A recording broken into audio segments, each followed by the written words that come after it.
Boa noite, está a começar o telejornal. O vice-presidente da Comissão Nacional de Eleições, Fernando Mazanga, diz que os julgados da Comissão Nacional de Eleições não tomaram conhecimento da elaboração do envio das explicações ao Conselho Constitucional sobre as discrepâncias entre o número de votos e votantes feito à última hora na sexta-feira. De acordo com Fernando Mazanga, estranhamente o assunto não passou da plenária, que é o órgão deliberativo e máximo da Comissão Nacional de Eleições, composto por todos os vogais, nem sequer a mesa da CNE, onde faz parte o presidente e os dois vice-presidentes.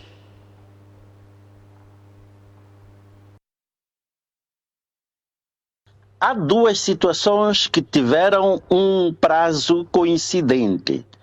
Houve uma solicitação pelo Conselho Constitucional das atas editais que serviram de base para o apuramento, que também o prazo terminava na sexta-feira. E houve a solicitação da explicação das discrepâncias havidas nas três eleições, que também o prazo terminava ontem. Ora, do conhecimento que tenho, é que a situação das atas editais, a Comissão Nacional de Eleições não entregou, alegadamente porque até quarta-feira faltava entregar a província de Inhambane. Mas na mesma quarta-feira a província de Inhambane teria chegado, mas na quinta-feira já não seria possível ir entregar devido aos tumultos havidos da cidade de Maputo.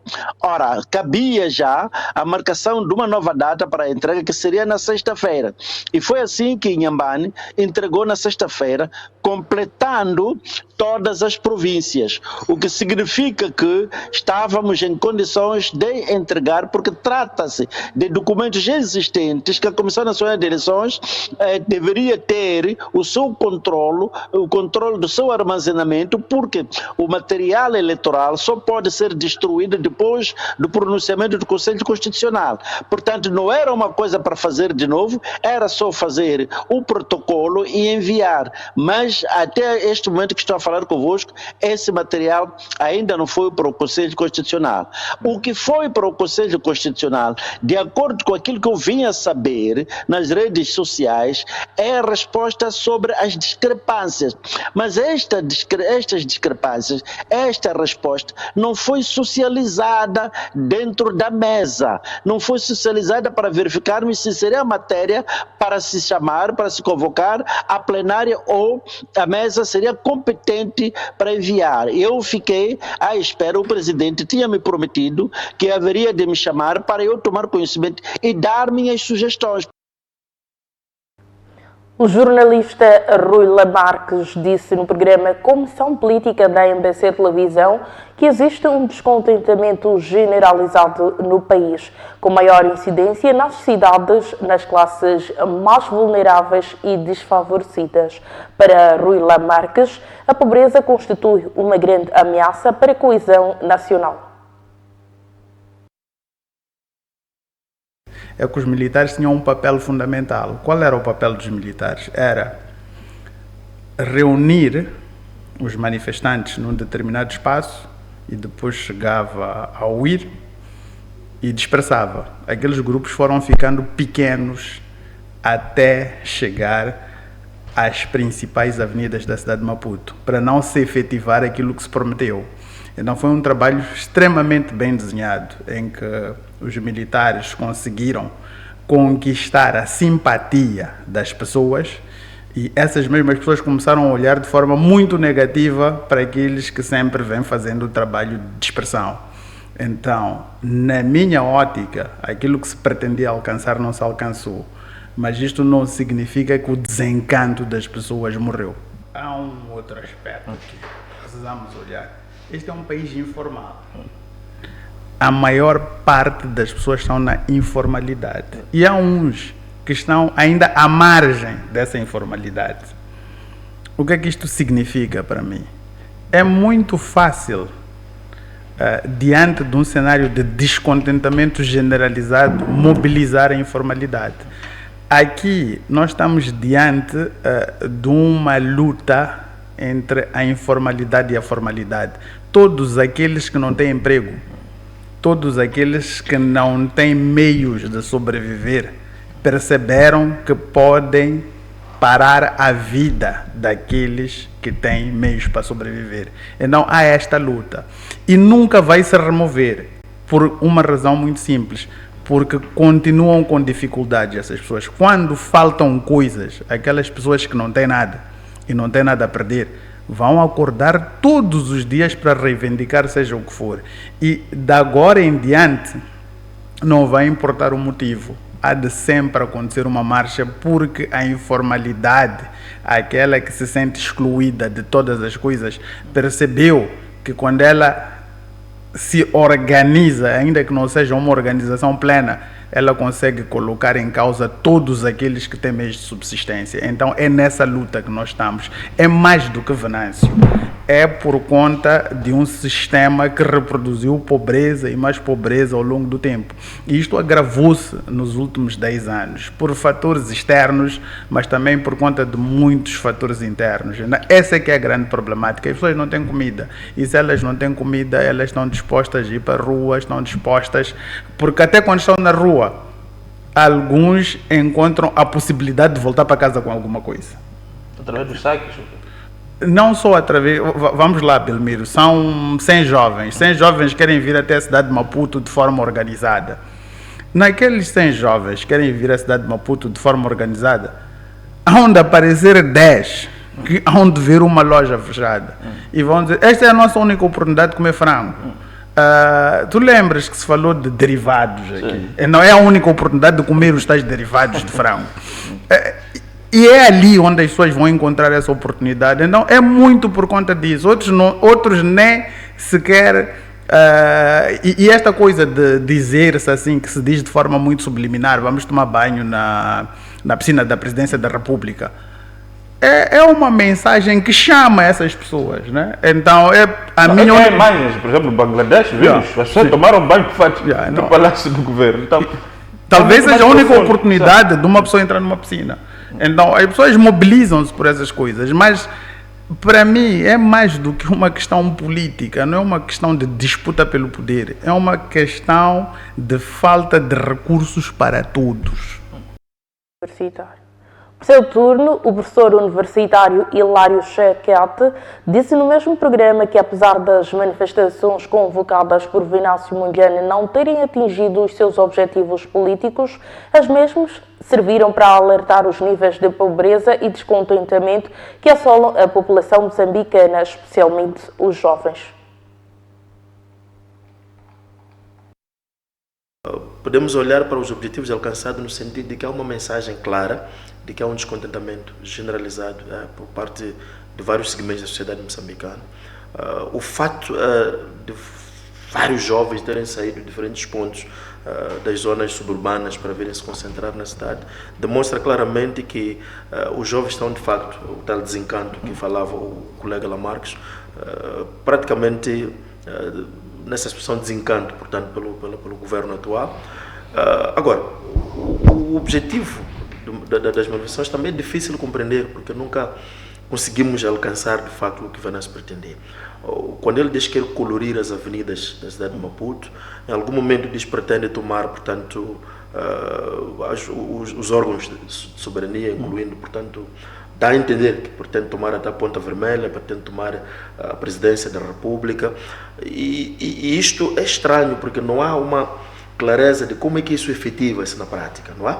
Agora, há um outro elemento interessante, é que esses discursos todos conseguiram mobilizar, não é, as forças de segurança ao nível mais alto, que é tirar os militares de diferentes pontos onde se encontravam para vir se concentrar, portanto, na cidade de Maputo, que é uma percepção de que havia um perigo, portanto. Os órgãos de soberania estavam ameaçados. O poder, portanto, legalmente estabelecido também estava ameaçado. Então, quando vê os militares, não é, a circularem com os blindados que têm em toda a cidade de Maputo, é que estamos num cenário completamente militarizado, um Estado profundamente militarizado. Então, há aqui um objetivo que foi alcançado também de criar alguma intimidação para as próprias autoridades governamentais. Agora, como eu dizia, é vago, nenhum manifestante sabia efetivamente o que vinha fazer na cidade de Maputo. No dia 7. Nós percebia muito bem, se vinham reivindicar os resultados, não havia clareza em relação a isso. Exatamente. Se vinham reivindicar os resultados, se vinham fazer manifestação por conta dos raptos, quer dizer, contra os raptos e sequestros, contra, como ele dizia, balas reais, balas de gás lacrimogéneo. Então, esta toda a confusão, não é? Que o próprio líder que transmite nas suas lives, que um dia diz uma coisa, outro dia diz outra coisa, acaba criando confusão para os próprios... Ou são várias causas que ele está representando. Exatamente. Então, me parece que é difícil, Belmiro, chegar-se a uma conclusão se os objetivos foram efetivamente alcançados ou não. Porque a gente questiona, o objetivo era efetivamente remover o poder estabelecido, ou o objetivo era apenas demonstrar através dessas manifestações o descontentamento, ou o objetivo era simplesmente, vamos lá, é difícil. E o outro aspecto, meu caro, Venâncio dizia que há muitos moçambicanos a marcharem para Maputo. Outros já virem de Tanzânia, outros já virem, iam fazer 7 dias a sair de Nampula para Maputo a pé, e no fim não vimos nada disto, não é? Então, olhando para esses detalhes todos, porque a causa não é muito bem definida dessas manifestações, é difícil nós afirmarmos se os objetivos foram alcançados ou não. Mas eu concordo plenamente, mais uma vez, com o que disse o colega Lamarques, que isso não retira o fato de que há vários segmentos da sociedade moçambicana que estão profundamente descontentes, e isto demonstrou, isso está claro. Excertos do programa Comissão Política, que vai ao ar esta noite, logo após ao jornal. O Papa Francisco convidou os moçambicanos ao diálogo, à tolerância e à busca incansável por soluções justas. No seu apelo, após assegurar a sua proximidade às vítimas das catástrofes naturais na Indonésia e na Espanha, o Papa Francisco expressou a sua preocupação pelas notícias que chegam de Moçambique, país por ele visitado em 2019. Uma nota de Vatican News refere que o Papa disse que as notícias que chegam de Moçambique são preocupantes, por isso convida todos ao diálogo, à tolerância e à busca incansável por soluções justas. Francisco convidou o mundo a rezar por toda a população moçambicana para que a situação atual não faça perder a fé no caminho da democracia, da justiça e da paz. Vale lembrar que pouco mais de 30 pessoas morreram e centenas ficaram feridas em 3 semanas de manifestações que contestam os resultados eleitorais. Na última sexta-feira, 8 de novembro, os bispos católicos da África do Sul, Botsuana e Eswatini enviaram uma carta aos membros da Conferência Episcopal de Moçambique, expressando a sua solidariedade e orações com o povo moçambicano na sequência da agitação pós-eleitoral no país. Há poucos dias, o porta-voz da Conferência Episcopal de Moçambique, arcebispo de Maputo, Dom João Carlos Eto'o Nunes, havia lançado um veemente apelo à paz, tolerância e respeito à vida de todos os compatriotas. É a altura de observarmos uma curta pausa. O convite é para que o caro telespectador continue do outro lado da tela.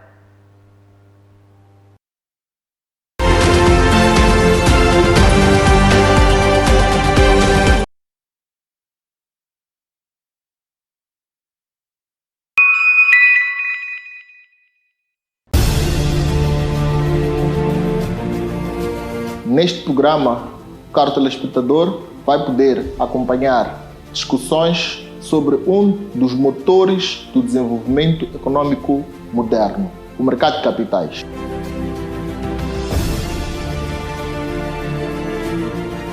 E ao longo do nosso programa, traremos especialistas que vão explicar-nos as suas visões sobre os desafios atuais deste mercado.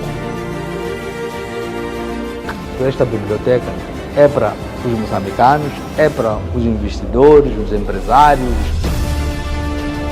Marque na sua agenda todas as terças-feiras, pelas 21h30, aqui na MBC TV.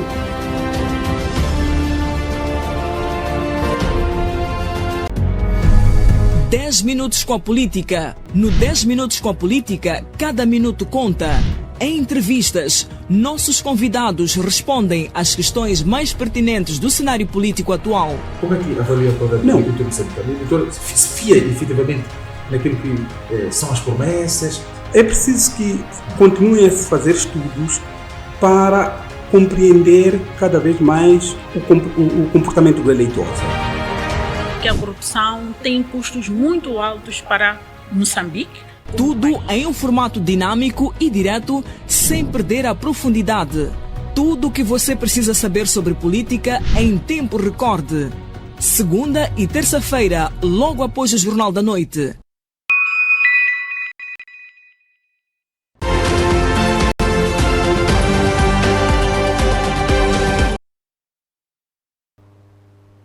Renovados os votos de boa noite, sejam todos bem-vindos ao segundo bloco do jornal. A cidade de Maputo comemora hoje a 137 anos, assolada, entre outros eventos naturais e humanos, por manifestações marcadas por vandalizações de bens públicos e privados, levado a cabo sobretudo por jovens e grosso da população da capital moçambicana.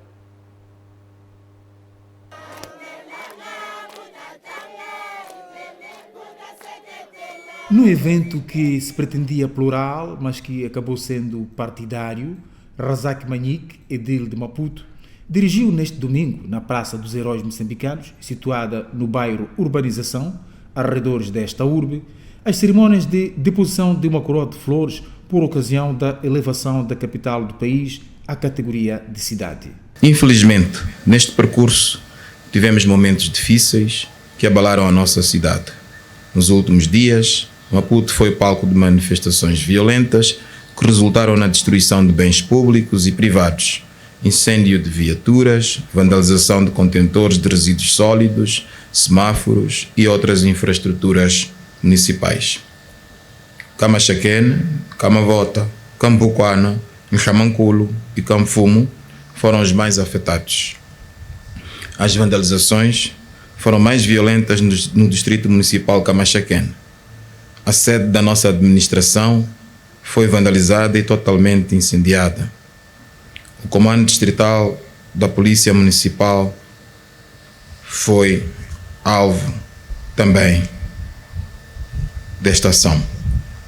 Dados preliminares indicam que pelo menos 6 viaturas particulares, 3 em Machaquene e 3 em Cambuquana, e 2 tratores ficaram totalmente destruídos depois de terem sido incendiados durante as manifestações. Os dias que se seguem depois da destruição poderão ser difíceis, avisou Manique, que explicou as razões. As vandalizações vão comprometer a mobilidade urbana e a recolha de resíduos sólidos na nossa cidade.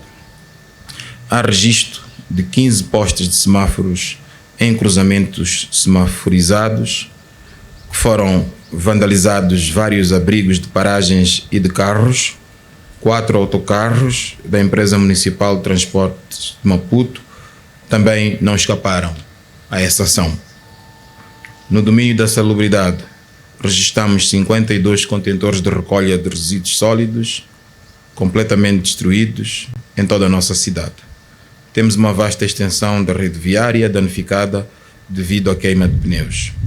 Estes episódios causaram danos consideráveis ao nosso património e geraram transtornos para todos os munícipes.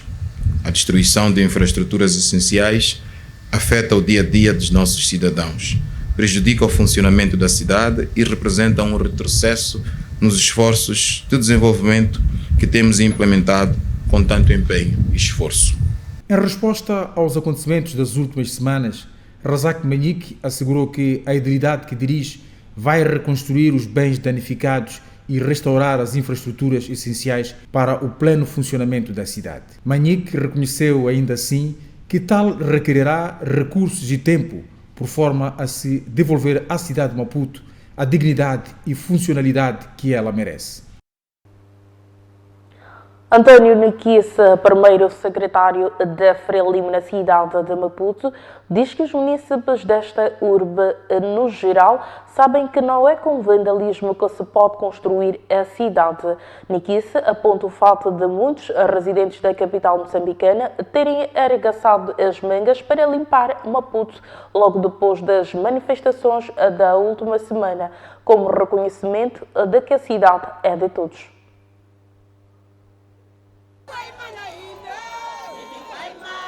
A Frelimo, ao nível da cidade de Maputo, esteve em peso nas cerimônias alusivas aos 137 anos de elevação desta região do país à categoria de cidade. António Niquissa, primeiro secretário desta formação política, não poupou elogios aos munícipes e à urbe. Primeiro, queremos felicitar a todos os munícipes da nossa cidade de Maputo, a nossa cidade capital, por estes 137 anos. São 137 anos de muita maturidade, de crescimento, mas que encerra também desafios urbanísticos, mas também de urbanidade, que nós é que temos que proteger, temos que conservar. De acordo com António Niquissa, a capital moçambicana se tem caracterizado ao longo dos tempos, por um lado, por ela em si e, por outro, os seus munícipes serem resilientes. E tal fato foi notório durante as manifestações. Os desafios que foram impostos pela onda de vandalismo nos últimos dias traz consigo também esta dimensão de resiliência que a cidade de Maputo deve ter. Assistimos os munícipes a intervirem para reporem a mobilidade urbana, reporem a ordem, a segurança e a tranquilidade pública. Então, estamos de fato conscientes de que com este nível de participação popular teremos uma cidade cada vez mais limpa, mais segura e mais saudável. Temos dito que a cidade de Maputo é uma das mais lindas de África e do mundo. É preciso que nós acarinhemos esta cidade, protegermos esta cidade. A cidade municipalizada de Maputo tem uma área de 346,77 km² e uma população de 1.094.315 habitantes, de acordo com o censo de 2007. Como sempre, no Jornal da Noite de domingo, o professor Elísio Macam partilha a sua opinião com os telespectadores das nossas páginas da MBC Televisão sobre assuntos mais relevantes no panorama social, político e nacional. Confira a seguir mais um episódio.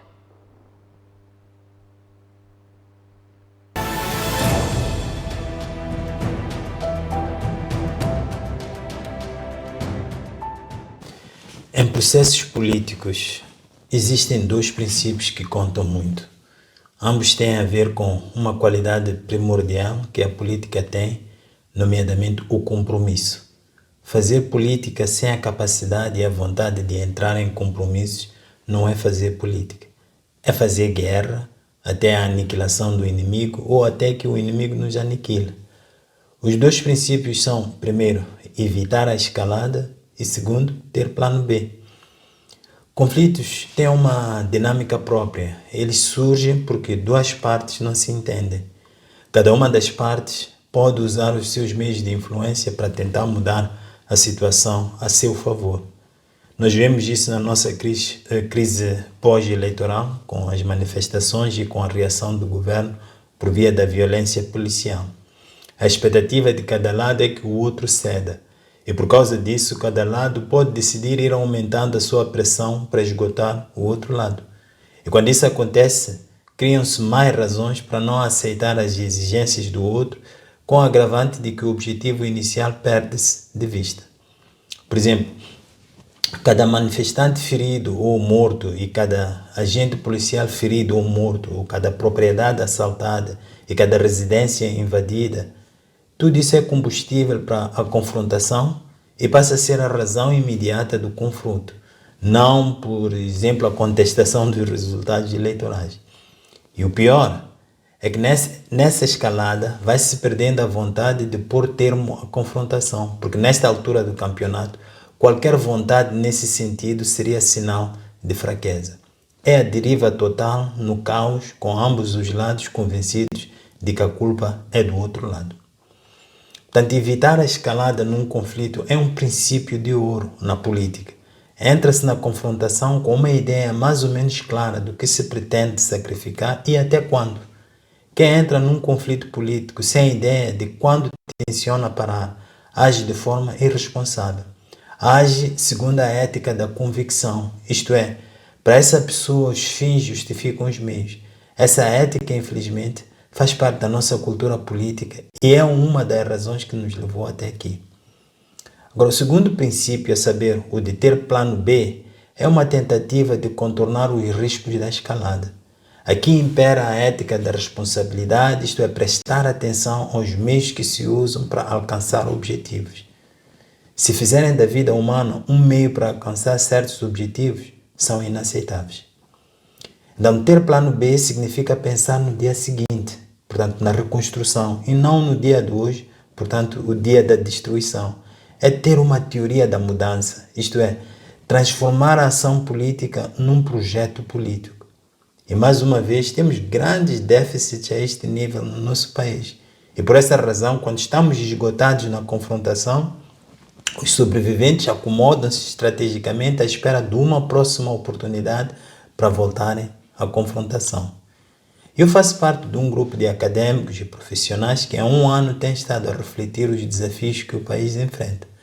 E a ideia inicial era de produzir algo que pudesse temperar os ânimos e enriquecer a agenda nacional antes das eleições. Por razões fora do nosso controle, mas que se revelaram bem fortuitas, não pudemos produzir o documento a tempo. Contudo, a violência pós-eleitoral tornou necessário que nos apressássemos e tornássemos público o que já tínhamos feito.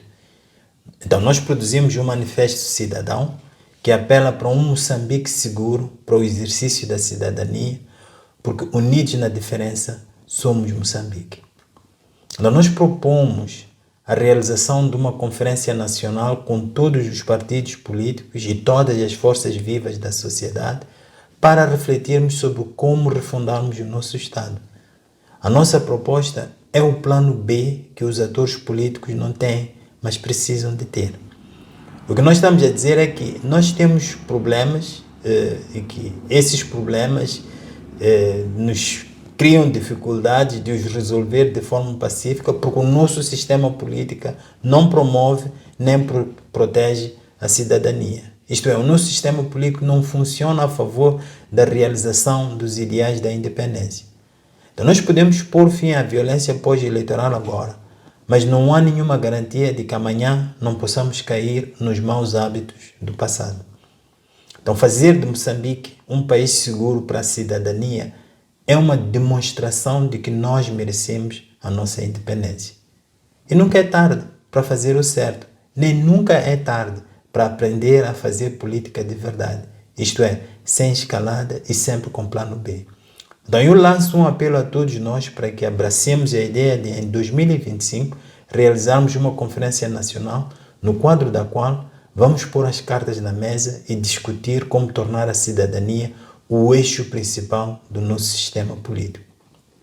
Nessa conferência, nós não vamos resolver o problema da fome, da habitação, da fraude eleitoral e da criminalização do Estado. Nós vamos refletir sobre as condições que precisam de ser criadas para que sejamos capazes de encontrar soluções para esses desafios dentro do pluralismo que nos caracteriza como nação. Unidos na diferença, somos Moçambique.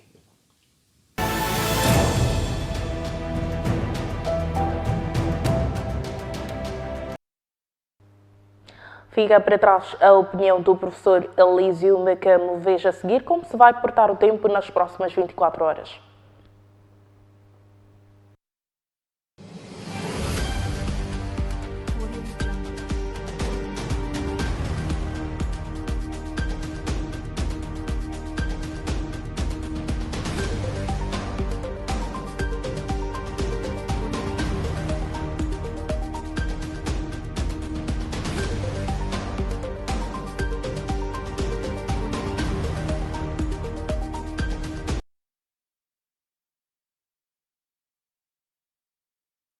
Fizemos assim a edição de domingo do Jornal da Noite. Fica lançado convite para que o Carlos Lestador acompanhe a seguir o programa Comissão Política. Até amanhã, quando forem pontualmente 20 horas.